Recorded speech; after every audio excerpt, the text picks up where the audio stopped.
Bypass എന്ന് പറയുന്ന സർജറിക്ക് പകരം വെക്കുന്ന ഒരു ട്രീറ്റ്മെന്റ് ആണോ ലേസർ ആൻജിയോപ്ലാസ്റ്റി എന്നുള്ളത്? അത് എന്താണ് അതിന്റെ ഡിഫറൻസ് എന്താണ്? ഇപ്പോൾ ലേസർ ആൻജിയോപ്ലാസ്റ്റി എന്നുള്ളത് നമുക്ക് ആൻജിയോപ്ലാസ്റ്റിയിലുള്ള ഏറ്റവും നൂതനമായിട്ടുള്ള ടെക്നിക്കാണ്. അപ്പോൾ ഒരു ആൻജിയോഗ്രാം ചെയ്ത് കഴിഞ്ഞ് ആൻജിയോഗ്രാമിന്റെ റിസൾട്ട് അനുസരിച്ച് ബ്ലോക്കിന്റെ കാഠിന്യം അനുസരിച്ച് അത് ഒരു ബ്ലോക്ക് ആണോ മൾട്ടിപ്പിൾ ബ്ലോക്ക് ആണോ മൊത്തം അടഞ്ഞിരിക്കുകയാണോ അങ്ങനെ പല കാര്യങ്ങളും വെച്ചിട്ട് ആയിരിക്കും ഡോക്ടർമാർ പറയുന്നത് ആ രോഗിക്ക് ഏത് ചികിത്സയാണ് ബ്ലോക്ക് മാറ്റുന്ന ഏത് ചികിത്സയാണ് നല്ലതെന്നത്.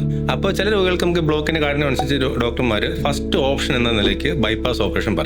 രോഗികളുടെ സൈഡ് നമുക്ക് മനസ്സിലാക്കേണ്ട കാര്യം എന്താണെന്ന് വെച്ച് കഴിഞ്ഞാൽ ആദ്യമായിട്ട് തന്നെ നമ്മൾ ആൻജിയോഗ്രാം കഴിഞ്ഞിട്ട് ഒരു ഡോക്ടർ ബൈപ്പാസ് ഓപ്പറേഷൻ എന്ന് പറയുമ്പോൾ നമ്മൾ മനസ്സിലാക്കണം എന്തുകൊണ്ടാണ് ഡോക്ടർ ബൈപ്പാസ് ഓപ്പറേഷൻ പറഞ്ഞത്, എന്തുകൊണ്ടാണ് ആൻജിയോപ്ലാസ്റ്റി അല്ല ബൈപ്പാസ് ഓപ്പറേഷൻ നല്ലതെന്ന് പറയുന്നത്. അത് പല കാരണങ്ങളും ഉണ്ടായിരിക്കും. ചിലപ്പോൾ ബ്ലോക്കുകളുടെ എണ്ണം വളരെ കൂടുതലായതുകൊണ്ടായിരിക്കും, ചിലപ്പോൾ ബ്ലോക്ക് നമുക്ക് ആൻജിയോപ്ലാസ്റ്റി വെച്ച് മാറ്റാൻ പറ്റാത്തതുകൊണ്ടായിരിക്കാം, ചിലപ്പോൾ ഒരു പ്രാവശ്യം സ്റ്റെൻഡിങ് ചെയ്ത രോഗിക്ക് വീണ്ടും അവിടെ സ്റ്റെൻഡ് വെക്കണ്ടല്ലോ എന്ന് വിചാരിച്ചിട്ടായിരിക്കാം. പല പല കാരണങ്ങളുകൊണ്ടായിരിക്കും ഡോക്ടർമാർ ബൈപ്പാസ് ഓപ്ഷൻ നിർദ്ദേശിക്കുന്നത്. അപ്പോൾ നമ്മൾ ബൈപ്പാസിന് പകരം നമുക്ക് ബൈപ്പാസ് വേണ്ട എന്ന് തീരുമാനിച്ചു കഴിഞ്ഞാൽ ആൻജിയോപ്ലാസ്റ്റി മതി എന്ന് നമ്മൾ തീരുമാനിച്ചു കഴിഞ്ഞാൽ മാത്രമേ നമ്മൾ ഈ ലേസർ ആൻജിയോപ്ലാസ്റ്റിന്റെ ഒരു കാര്യത്തിൽ വരുന്നുള്ളൂ. അതല്ലാതെ ബൈപ്പാസിന് പകരം ലേസർ ആൻജിയോപ്ലാസ്റ്റി ചെയ്യാം എന്നല്ല. പല ആസ്പെക്റ്റും വെച്ചിട്ടാണ് നമ്മൾ ഏതാണ് വേണ്ടെന്ന് തീരുമാനിക്കുന്നത്. അപ്പോൾ ആൻജിയോപ്ലാസ്റ്റി ചെയ്യുന്ന ഒരു സിറ്റുവേഷനിൽ നമുക്ക് ചില സിറ്റുവേഷൻസ് നമുക്ക് പരാജയപ്പെടുന്ന ചില സിറ്റുവേഷൻസ് ഉണ്ട്. അങ്ങനെയുള്ള സ്ഥലങ്ങളിൽ നമുക്ക് അതിനെ സക്സസ്ഫുൾ ആക്കാൻ വേണ്ടിയുള്ള ഒരു നൂതന ടെക്നോളജിയാണ് ലേസർ ആൻജിയോപ്ലാസ്റ്റി. നമുക്ക് എല്ലാ ബൈപ്പാസ് സർജറിയും ലേസർ ആൻജിയോപ്ലാസ്റ്റിക്ക് പകരം വെക്കാൻ പറ്റുന്ന കാര്യമല്ല.